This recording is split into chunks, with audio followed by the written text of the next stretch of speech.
Very good evening to all of you. Last class हम लोग coordination number का definition पढ़ चुके थे, कोऑर्डिनेशन नंबर समझ चुके थे। इस क्लास में we are going to calculate the coordination number for different unit cell. तो first of all we will start with simple cubic unit cell. तो सिंपल क्यूबिक यूनिट सेल में simple cubic unit cell, as we know that in simple cubic unit cell atoms are placed only at the corners of the cube. Atoms जो place होते हैं only at the corners of the cube, ऐसे ये portion हो गया। And ये भी पता है कॉर्नर्स पे जो एटम्स होते हैं दे टचेस ईच अदर, दे टचेस ईच अदर, ये पोर्शन ऐसे टच करते हैं। ओके सारे कॉर्नर्स पे एटम्स जो है इस कॉर्नर पे इसको टच करेगा। ओके तो हर कॉर्नर पे एटम प्रेजेंट है। Suppose this portion to be origin, इसको ओरिजिन मान लो, और इस एक्स एक्सिस को, एक्स एक्सिस में जो एज लेंथ है उसको एक्सपैंड कर दो, इसको बढ़ा दो, ये ऐसे जाएगा, और इसको एक्स एक्सिस मान लो। वाई एक्सिस को ऐसे ऐसे ले जाओ और इसको वाई एक्सिस मान लो, और जेड एक्सिस को ऐसे ले जाओ और इसको जेड एक्सिस मान लो। ओके अभी एक्स एक्सिस पे जो इसका यहाँ से यहाँ तक एज लेंथ है दैट विल बी ए, तो वाई एक्सिस पे भी एज लेंथ ए और जेड एक्सिस पे भी edge length A, because it's in cubic form. Cubic form में एज लेंथ हमेशा क्या होता है, सेम होता है। अभी देखेंगे ये एक यूनिट सेल है, ये पूरा एक क्रिस्टल होगा, तो ये एक यूनिट सेल है, इसके बगल में यूनिट सेल होगा, इसके बगल में यूनिट सेल होगा, ऐसे ये जैसे जैसे फॉरवर्ड जा रहा है आगे की तरफ होगा, तो ऐसे ये है तो इसके राइट हैंड साइड में यूनिट सेल है, तो इसके लेफ्ट हैंड साइड में यूनिट सेल होगा, ऐसे ऐसे चलता जाएगा। फिर इसके ऊपर में भी यूनिट सेल होगा तो नीचे में भी यूनिट सेल होगा, इसके आगे की तरफ जेड एक्सिस में भी ऐसे होगा तो पीछे में भी यूनिट सेल होगा। ओके तो सपोज ये एटम जो देख रहे हैं, ये एटम, इस एटम को बाहर निकालते हैं, इस एटम को बाहर निकालते हैं। यहाँ पे देखो, यहाँ पे बनाता हूँ, ये दिस इज द ओरिजिन, ये पोर्शन। ओके और यहाँ से यहाँ तक ये एटम, ये जो एटम है ए डिस्टेंस पे, अगर हम एक्स ओरिजिन से एक्स एक्सिस में जाएं, एक्स एक्सिस में, तो ए डिस्टेंस पे यहाँ पे एक एटम है, ये पोर्शन, तो यहाँ पे एक एटम प्लेस किया हुआ है, ये एटम यहाँ पे प्लेस किया हुआ है, दिस एटम यहाँ पे प्लेस किया हुआ है। Okay which is having distance है, ये तो मैंने डॉट से बनाया, एक्चुअल में क्या है, this is edge length A and ये पोर्शन, ये एक एटम है और ये portion, this two touches each other. ये जो एटम है ये वाला पोर्शन है, ये जो ओरिजिन पे है, और ये वाला पोर्शन ये है, तो ये एक्चुअली एक जो टच कर रहा है ना, वो सराउंड कर रहा है ना इस एटम को, ये सराउंड कर रहा है, तो वो मैंने यहाँ पे सिर्फ ऐसे डॉट से रिप्रेजेंट कर रहा हूँ, लेकिन एक्चुअली में वो ऐसे टच करेगा।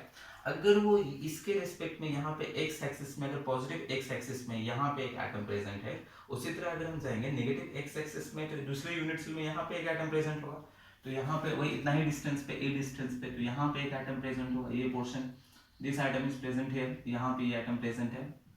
ओके ये सेंटर पे एटम है, फिर उतना ही ए डायरेक्शन में यहाँ पे एटम प्रेजेंट होगा, ये पोर्शन। ओके ये पोर्शन जो इसको ऐसे टच करेगा। ओके समझ में आया, तो ये सेंटर पे जो एटम है इसको सराउंड किया, एक दो, ये मैंने एक्स एक्सिस के बताया, एक्स एक्सिस के। उसी तरह यहाँ पर देखेंगे ये जो एटम है, अब ये एक्स ए डिस्टेंस पे यहाँ पे एक एटम है, ऊपर में ए डिस्टेंस पे, तो यहाँ पे एक एटम होगा, ऊपर में ऐसे यहाँ पे एटम होगा, ऊपर में जो, अब यहाँ पे अगर हम जाएंगे ऊपर में, तो ये ए डिस्टेंस हो गया यहाँ से यहाँ तक, और ये जो होगा ये पोर्शन इसको ऐसे टच कर रहा है, तो यहाँ पे एक एटम हो गया। उसी तरह नेगेटिव एक्स डायरेक्शन में, नेगेटिव वाई डायरेक्शन लेंगे तो यहाँ पे एक एटम होगा, तो यहाँ पे एक आएंगे, यहाँ पे एक एटम हो गया।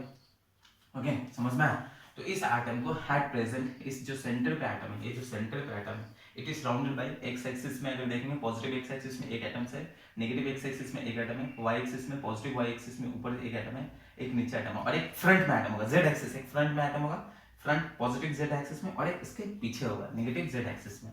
तो यहाँ पे अगर यहाँ पे जो एटम है इसके फ्रंट में यहाँ पे देखेंगे, तो यहाँ पे एक एटम यहाँ पे ऐसे प्रेजेंट है, ये पोर्शन, और एक एटम इसके पीछे प्रेजेंट हो इस तरह। This means this atom is surrounded by 1 2 3 4 5 and 6। तो एक हो गया, दो हो गया, तीन हो गया, चार हो गया, एक इसके ऊपर होगा, एक इसके पीछे होगा। तो coordination number for simple cubic unit cell is 6। Coordination number जो होगा सिंपल क्यूबिक यूनिट सेल के लिए वो होता है 6। Coordination number for simple cubic unit cell is always 6। अभी हम इस एटम के लिए कंसीडर किए हैं, हम किसी भी एटम्स के लिए कैलकुलेट कर सकते हैं, सबके लिए कोऑर्डिनेशन विल बिकम 6। तो इट इज नॉट, इसको समझना है, एग्जाम में ये कैलकुलेट करने के लिए नहीं है, वो तो कैलकुलेट नहीं, जस्ट 1 मार्क्स का क्वेश्चन हो सकता है, what is the coordination number of simple cubic unit cell, that is equals to 6। तो this is the simple cubic unit cell के लिए कोऑर्डिनेशन नंबर 6। और कैसे होता है ये मैंने समझाया है, इन सबको अच्छे से नोट कर लेंगे। और just remember coordination number of simple cubic unit cell is 6। और ये 6 कैसे आता है ये याद होना चाहिए। यहाँ पे सेंटर पे एक एटम है, इसके पॉजिटिव एक्स डायरेक्शन में हम देखिए एक एटम होता है, इसका नेगेटिव एक्स डायरेक्शन में एक एटम होगा, दोनों एक दूसरे को टच करेगा। पॉजिटिव वाई एक्सिस में एक एटम होगा, नेगेटिव वाई एक्सिस में एक एटम होगा, वो दोनों पॉजिटिव जेड में होगा, और एक पीछे होगा जेड एक्सिस में। Okay This is for simple cubic unit cell. Next, we will calculate for BCC unit cell. Second one is coordination number for BCC unit cell. BCC unit cell. Okay. तो second one is for BCC unit cell. तो हमें पता है in BCC unit cells, atoms are present at the body center in addition with the corner. Atoms are present at the body center in addition with the corners. और जो corners के atoms होते हैं वो एक दूसरे को टच नहीं करते. यहाँ पे जो टचिंग atoms होते हैं वो बॉडी डायगोनल होते हैं. और टचिंग atoms कौन से हैं?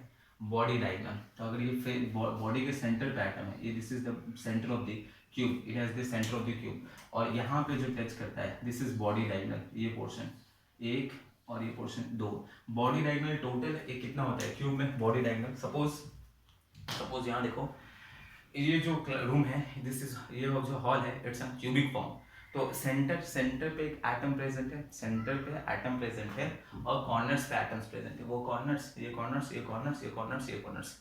इसमें जो टचिंग एटम्स है ये कॉर्नर से ऐसे पास होके वो कॉर्नर पे जाएगा. ओके, बॉडी डायगोनल्स, ये पोर्शन ये कॉर्नर से इस कॉर्नर पे जाएगा. तो this is 1 body diagonal, this is 2, ये 3 और ये 4 होता है. तो 4 कैसे हो गया बॉडी डायगोनल? तो ये कॉर्नर से ऐसे जाएगा ये पोर्शन एक, ठीक है. फिर ये नीचे वाला और वो ऊपर वाला ऐसा आएगा 2. फिर क्या करना है? उसको इसके साथ मिलाना है, अपोजिट कॉर्नर्स मिलाना है, ये 3. फिर यहाँ से यहाँ तक ऐसे जाएगा तो 4. ओके, ये 4 बॉडी डायगोनल्स होते हैं. तो सपोज ये body diagonal, suppose this is the atom at the body diagonal, centre of the cube. This is the atom at the centre of the cube. ये एक बॉडी डायगोनल, ये ऐसे एक बॉडी डायगोनल है. तो यहाँ पे ऐसे इसको टच करेगा, ये पोर्शन टच कर रहा है. तो इस सेंटर पे एटम को कितना एटम टच कर रहा है? 2. ओके. फिर ये दूसरा body diagonal, suppose this is the second body diagonal, centre पे एटम है और ये पोर्शन, ये 3 4, ठीक है. फिर देखो ये 2 बॉडी डायगोनल हो गए. फिर सपोज ये बॉडी डायगोनल, तो ये पोर्शन हो गया, यहाँ पे ऐसे हो गया, ये सेंटर से ऐसे पास हो रहा है. तो ये एक बॉडी डायगोनल, ये 1, this is 2, this is 3. One more body diagonal, suppose एक बॉडी डायगोनल मैंने ऐसे बना देता हूँ. तो यहाँ पे एटम होगा और यहाँ पे एटम हो गया. ओके, तो ये 4th बॉडी डायगोनल. ओके, तो 4 बॉडी डायगोनल हो गया. वहाँ ये सेंटर पे एटम है, सेंटर पे एटम से ये पोर्शन से जाके वो पोर्शन कनेक्ट हुआ. अब इसको नीचे लाओ, उसको ऊपर लाओ, इसको यहाँ से ऐसे कनेक्ट हुआ, 2 बॉडी डायगोनल. फिर उसको इस पोर्शन को कनेक्ट करो, ऐसे हो गया. फिर इसको उसके साथ कनेक्ट करो, ऐसे हो गया, ठीक है. तो 4 बॉडी डायगोनल हो गया. तो this is the centre atom. जो सेंटर पे एटम है इसको हर कॉर्नर्स के एटम्स टच करते हैं. All the corners of the cube touches this centre पे जो एटम है, all the corners of the cube touches this atom. ये जो एटम है, this atom is touched bye all the corners atoms. तो corners पे जितने भी एटम्स है सब इसको टच करते हैं जो सेंटर ऑफ द क्यूब है. ओके, तो सेंटर ऑफ द क्यूब में एक एटम है and all the corners atom touches each other. तो कितने कॉर्नर्स हो गए? 8 कॉर्नर्स हो गए. तो ये पोर्शन कितना हो गया? 1 2 3 4 5 6 7 8.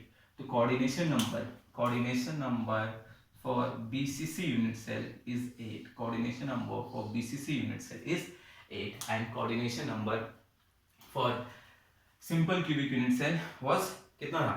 6. तो ये पोर्शन हो गया. ओके, इसको नोट कर लेंगे अच्छे से.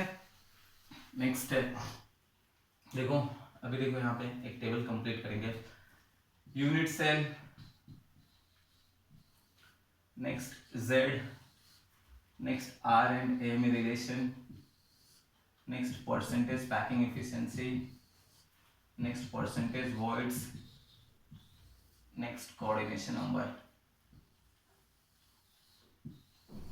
ठीक, unit cell, first one simple cubic, next one BCC, next one FCC which is also known as CCP, next one HCP. okay, ये हो गया. तो इसके लिए नंबर ऑफ एटम्स होते हैं 1, BCC के लिए 2, इसके लिए 4, इसके लिए 6. Radius R equals to A/2, इसके लिए R इक्वल्स टू A√3/4, इसके लिए R इक्वल्स टू A/2√2 3/4. यहाँ HCP के लिए R equals to A/2, height equals to √8/3 into A, volume equals to इसके लिए पढ़े थे 24√2 R3, 24√2 R3. इसके लिए पढ़े थे 52.4%. This is 68%. This is 74%. This is also 74%. This is 47.6%. this is 32%, this is 26%, this is 26%. Coordination में इसके लिए पढ़ चुके हैं 6, इसके लिए पढ़ चुके हैं 8, इसके लिए. If you know the values of the coordination, if you know the coordination number of FCC and HCP, then write in the comment box and I am going to calculate in the next video. मैं next video में इसको calculate करेंगे, इस table को complete कर लेना and mark it up, ये बहुत important है. Okay, तो next video मिलते हैं. Thank you.